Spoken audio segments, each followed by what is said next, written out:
ঠিক জিনিসটা এরকম 3 ফুটের মতো লম্বা হবে, একদম পুরো এরকম মোটা জিনিসটা, মানে এতটা করে শিং আছে আর পুরো কালো হুদমো এইটুকু নেওয়া যাচ্ছে।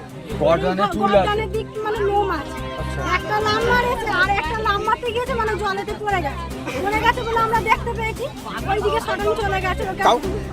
অজানা জন্তু আতঙ্কে আতঙ্কিত গ্রামবাসী, লাঠি হাতে পাহারায়, চোখে ঘুম ছুটল সারা রাত।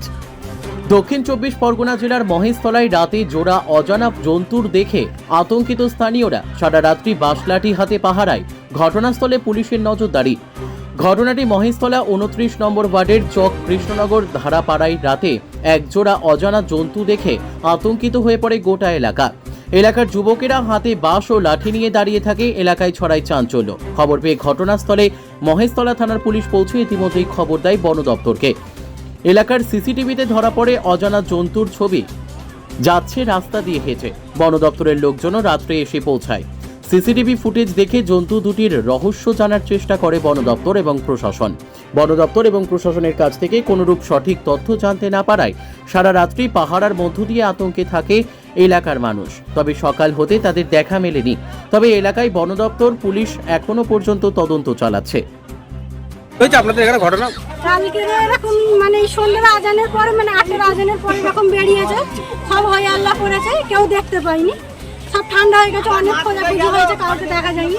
আজকেও এরকম 8টার আজান হয়ে যেতে আমাদের বাড়ির সামনে দাঁড়িয়ে গল্প করছে, আমরা আছি আর আমার একটা মামি আছে, একটা কাকা শ্বশুর আছে, দাঁড়িয়ে গল্প করছি।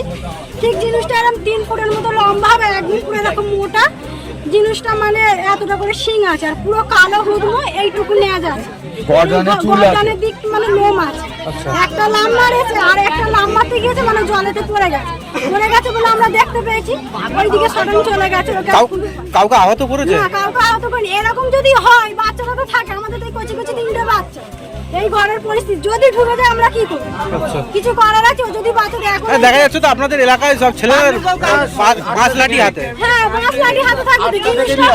এবারে আমরা মহিলা দেখতে পাচ্ছি, যারা ছেলেদের চেল্লাচ্ছে, ওনারাই বাঁশটা নিয়ে আসছে তো মারার জন্য, কিন্তু জিনিসটা তো সরে যাচ্ছে, দেখতে তো পাচ্ছি না। যখন যাতে ছেলেরা বাগান মার খুঁজতে যাচ্ছে আর পাচ্ছে না, এই জন্য এই জিনিসটা এরকমই হচ্ছে। এই জায়গাটার নাম? এটা চক কৃষ্ণনগর ধারাপাড়া। আপনার নাম? রেজিনা খাতুন। ঘটনা এখানে দুটো জন্তুর বেরিয়েছে, পাড়ার লোকরা তো খুব আতঙ্ক হয়ে আছে। ঠিক জন্তুরটা বোঝা যাচ্ছে না, মানে বুনো ষোড়ের মতন, মানে দাঁত দুটো বড় আছে। কালকের থেকে বহুত পরেশান করছে, রাত্রি সন্ধ্যেবেলা ঠিক বেরোচ্ছে, এইসব বৌঝিরা সব বাচ্চাদের নিয়ে ঘরে ঢুকে যাচ্ছে। বন দপ্তরে মনে খবর দিয়েছে, এখান থেকে লোক আসেনি, এখন এই বেরোচ্ছে রাত্রিরা, ছেলে মেয়েদের নিয়ে সব ঘরে ঢুকে যাচ্ছে, সব দৌড়ি লাঠি সুটানি সব দৌড়ুচ্ছে। এই এখন মানে পরিস্থিতি, সব মেয়েরা বাচ্চারা সব ভয়েতে ঘরে ঢুকে দিচ্ছে, এরকমই ব্যবস্থা। দেখা যাচ্ছে আপনাদের লাঠি হাতে কেন? লাঠি হাতে সন্ধ্যেবেলা বেরোতে সব দৌড়ানো হয়েছে, ফের এইদিকে চলে এসেছে, মানে তো ঠিক ধরাই যাচ্ছে না, মানে ছোট মানে গরুর মতন, গরুর বাছুরের মতন দুটো, আর একটা মোটামুটি পেটটা খোলা আছে, মানে পেটে বাচ্চা কাচ্চা হবে হয়তো। এবারে মারাও যাচ্ছে না, লাঠি এখন দৌড় করাচ্ছে, কি করবো এখন সেটা। কটা দেখা যাচ্ছে? কটা? দুটো মানে ভয়ে ত্যাগ করে সব, মানে আমরা দোকান ছেড়ে চলে গেছি। কতটা আতঙ্কিত আপনারা? বহুত আতঙ্কিত, সব বাচ্চা ভর্তি এখানে, ছেলে বাচ্চা। এই জায়গাটার নাম? এটা চক্রনগর ধারাপাড়া। আপনার নাম? আমার নাম শহীদুল মোল্লা। আপনারা পুলিশকে জানিয়েছেন? আমি জানাইনি, যেহেতু ঘরে প্রথম কালকে বেরিয়েছিল, সে জানিয়েছে পুলিশকে। এমনই একটা জন্তুর বেরিয়েছে, আমরা সে ওরকম চিনিনি, আর কিরম ভাবে সামনে বেড়ে গেল, খুব ভয়ঙ্কর জিনিস। আর আমাদের পাড়ার লোকেরা সব তো মানে আতঙ্ক হয়ে আছে, কি করবো। কটা দেখা গিয়েছে? দুটো একসাথে গেছে। জোড়া একসাথেই পার হয়েছে। এর আগে কোনোদিন দেখেছেন?